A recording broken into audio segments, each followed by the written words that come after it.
नमस्कार दोस्तों, text book super coaching के ऑनलाइन प्लेटफॉर्म पे मैं विजय विक्रम सिंह आप सभी प्यारे मित्रों का बहुत बहुत स्वागत करता हूं।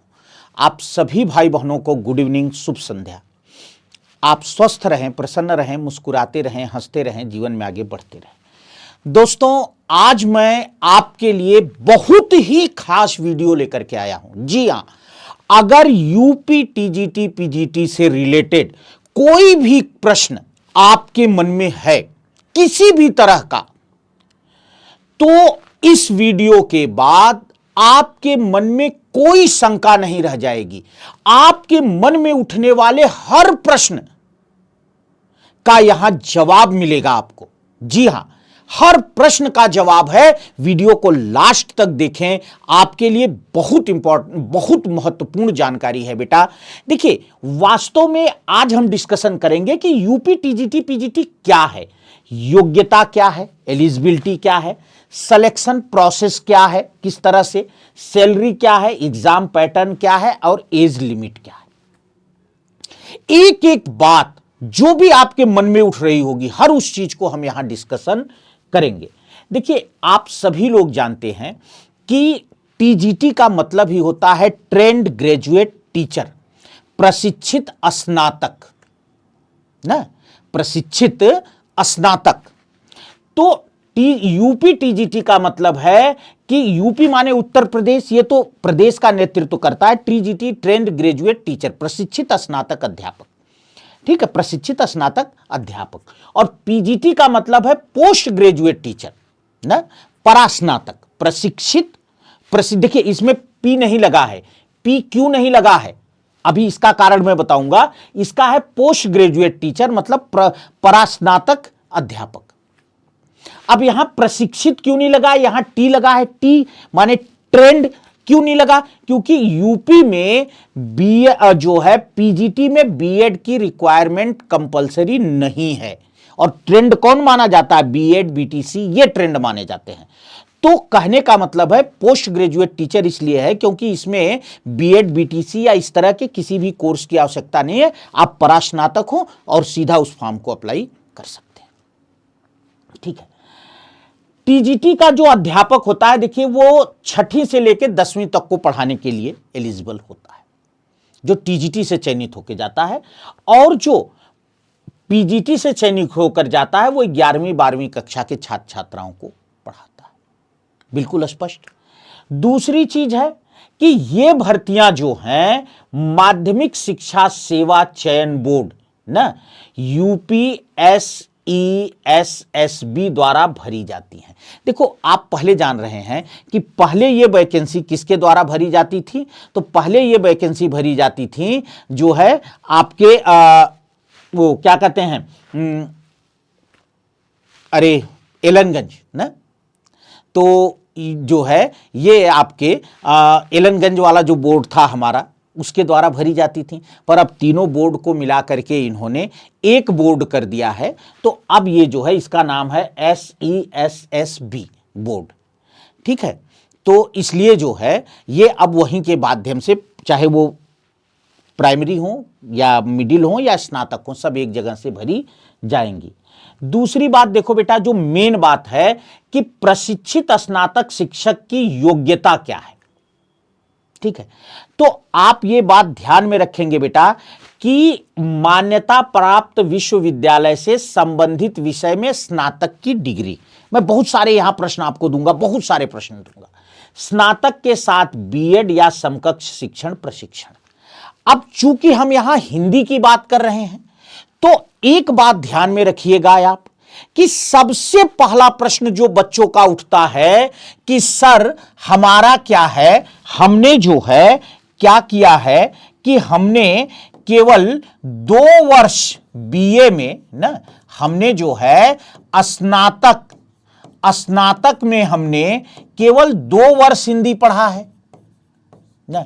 तो कोई बात नहीं। देखिए, 2 वर्ष आपने जो भी स्नातक में विषय पढ़ लिया उससे आपको जो है स्नातक माना जाएगा। तो अगर किसी ने केवल 2 फर्स्ट ईयर और सेकेंड ईयर तक हिंदी पढ़ा है तो भी वो पूरी तरह से फॉर्म भरने के लिए एलिजिबल है। पहली शंका आपकी मैंने यहां दूर की। दूसरी चीज होती है कि कुछ विषय ऐसे हैं बेटा जिन विषयों के साथ कॉम्बिनेशन की जरूरत नहीं होती है, पर हिंदी जो विषय है, हिंदी विषय के लिए आपको संस्कृत अनिवार्य है। चूंकि जो हिंदी होती जो है हिंदी विषय है बेटा, इसमें क्या होता है कि आपको अनिवार्य संस्कृत भी पढ़ाना होता है, तो संस्कृत अनिवार्य है। अब संस्कृत की अनिवार्यता कैसे है? या तो आपने स्नातक में संस्कृत हो ना, स्नातक में आपका संस्कृत हो, मतलब बीए में, वो चाहे 2 साल हो 3 साल हो, इससे मतलब नहीं है, या इंटर में संस्कृत हो। पहले इंटर में संस्कृत नहीं थी बेटा, लेकिन जब आपका जीआईसी वाला फॉर्म आया तो तब से चयन बोर्ड ने, माध्यमिक शिक्षा सेवा चयन बोर्ड एलनगंज, जिसके द्वारा पहले इस वैकेंसी को भरा जाता था, उसने जो है इंटर की संस्कृत को भी मान्य कर लिया है। तो इस तरह से बीए में आपका हिंदी हो 2 साल हो 3 साल हो, कोई दिक्कत नहीं है। संस्कृत हो चाहे 2 साल हो 3 साल हो, और या तो इंटर में संस्कृत हो वो हो, या जिनका नहीं होता है उनके लिए सबसे बेस्ट ऑप्शन होता है as a single subject Sanskrit का चयन करना, एकल विषय के रूप में संस्कृत का चयन करना। वो लोग जो है चाहे राजश्री टंडन से या कहीं से भी, तमाम जगह से जो है, यूपी बोर्ड से एक बार 1 साल में ही आप इंटर में संस्कृत पास कर सकते हैं। तो इस तरह से ये पूरा आपको संस्कृत का और हिंदी की जरूरत है। मान्यता प्राप्त विश्वविद्यालय से स्नातकोत्तर और बीएड या समकक्ष शिक्षण प्रशिक्षण, देखिए यूपी में ये चीज अनिवार्य नहीं है, यूपी में ये चीज अनिवार्य नहीं है, आप केवल पोस्ट ग्रेजुएट होना चाहिए। और यहां आपका जो है इसमें इंटर मान्य नहीं है, याद रखना बेटा, स्नातक या परास्नातक, स्नातक या परास्नातक में संस्कृत, मतलब आपका जो है चाहे बीए में और चाहे एमए में संस्कृत होना चाहिए, और आप पोस्ट ग्रेजुएट होना चाहिए। आप जो है पीजीटी का फॉर्म भर सकते हैं। एमए में आपकी हिंदी है, आपकी बीए में संस्कृत है, या एमए से संस्कृत से एमए है, या आपने सिंगल सब्जेक्ट से किया है बीए, आप आराम से वो एग्जाम दे सकते हैं। लिखित परीक्षा होती है, ठीक है। और एक खास बात रखिएगा कि अभी तक जो है 125 प्रश्न होते हैं, 3.4 का एक क्वेश्चन होता है। आप गुणा कर लीजिएगा, ये आ जाएगा आपका आई होप 425, 425, 425 अंक। एक बार गुणा करके जरूर देख लेना बेटा, 125 गुणे 3.4, ठीक है। और इसमें जो 75 नंबर का पहले इंटरव्यू हुआ करता था, अब वो इंटरव्यू पूरी तरह से खत्म कर दिया गया है, ठीक है। तो अब जो है साक्षात्कार हटा दिया गया है, केवल लिखित परीक्षा के बेस पर आपका चयन होता है वर्तमान में। और हो सकता है कि अगली परीक्षा में आपको जो है 120-30 का रूल देखने को मिल जाए बेटा। फिलहाल अभी जो आपने वैकेंसी भर रखी है उसमें यही चलेगा, 120-30 मतलब 120 सब्जेक्ट 30 जीएस, ठीक है। तो ये जो है आपका 425 अंक का होता है, और 75 नंबर का आपका जो है पहले इंटरव्यू होता था मैक्सिमम 75 नंबर का, और वो अब इंटरव्यू हटा दिया गया। पर पीजीटी के लिए लिखित परीक्षा सेम यही है, 125 गुणे 3.4 बराबर 425 प्लस 75 नंबर जो है बेटे वो उसका होता है, 75 नंबर होता है इंटरव्यू का। इस 75 नंबर में से बेटा देखो, सबसे पहले तो ध्यान रखना, 15 अंक जो होता है आपका वो पीएचडी का होता है, 15 अंक एमएड का होता है, 30 अंक हो गया। 25 नंबर जो होता है वो स्पोर्ट का हो गया ना, तो 30 और 25 55, ठीक है, ठीक है। तो ये जो आपका होता है ये मैक्सिमम वेटेज 75 होता है, जिसमें आपको वेटेज किसका दिया जाता है, पीएचडी। अगर पीएचडी कंप्लीट है तब अवार्ड हो चुकी है। एमएड, अगर आप एमएड हैं तो 10 नंबर, लेकिन केवल बीएड हैं तो 5 नंबर, ठीक है। तो 10 नंबर एमएड का, लेकिन याद रखिएगा अगर आप बीए एमएड मतलब बीएड एमएड हैं तो ऐसा नहीं कि आपको 15 मिलेगा, 10 नंबर ही मिलेगा। केवल बीएड है तो 5 नंबर मिलेगा, पीएचडी का 15 नंबर मिलेगा, ठीक है, स्पोर्ट का 15 नंबर मिलेगा। तो इस तरीके से ये कुछ क्राइटेरिया हैं जिस पर वेटेज दिया जाता है, ठीक है, साक्षात्कार में। ठीक, और एक 75 नंबर का इंटरव्यू होता है जिसमें हमारा ये सारा चीज चलती है।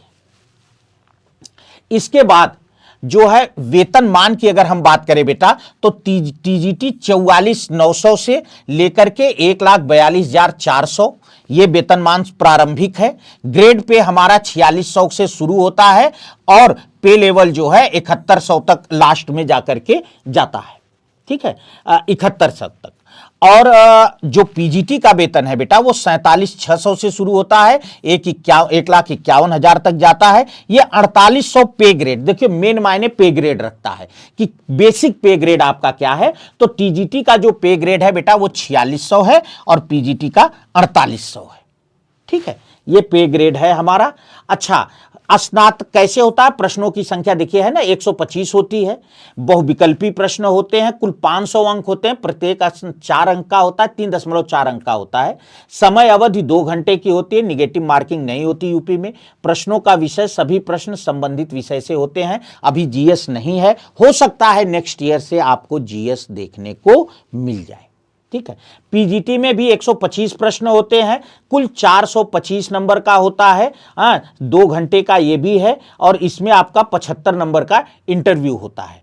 ठीक है, 50 नंबर साक्षात्कार का, देखिए 50 नंबर बिल्कुल सही है, 50 नंबर होता है इंटरव्यू का और 25 नंबर जो होता है वो वेटेज का होता है।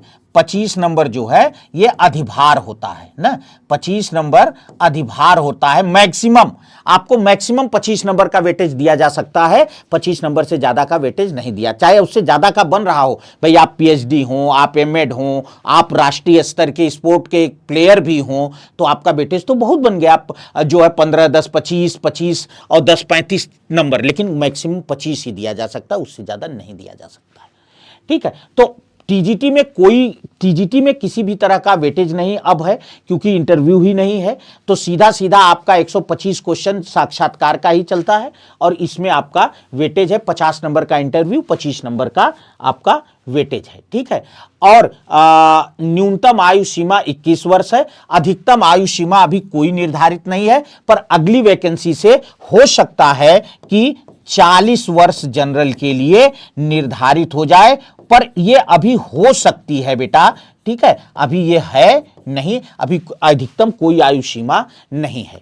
ठीक है, तो ये इससे रिलेटेड सारी बातें रही। आई होप कि अब आपके मन में कोई जिज्ञासा शेष नहीं होगी। हां, अगर आप यूपी टीजीटी पीजीटी की परीक्षा देना चाहते हैं, एक बेहतर तैयारी करना चाहते हैं, तो आप हमारे साथ जुड़ सकते हैं सुपर कोचिंग पर। देखिए आपको क्या करना है, कुछ नहीं, आपको सीधे सीधे हमारा नंबर है 6393382997, इस नंबर पर सीधे यूपी टीजीटी और अपना मोबाइल नंबर यही लिख करके हमें व्हाट्सएप कर देना है, हम आपसे खुद संपर्क कर लेंगे। तो आप सभी को बहुत बहुत धन्यवाद। आई होप कि अब कोई भी जिज्ञासा आपके मन में शेष नहीं हो। बहुत बहुत धन्यवाद।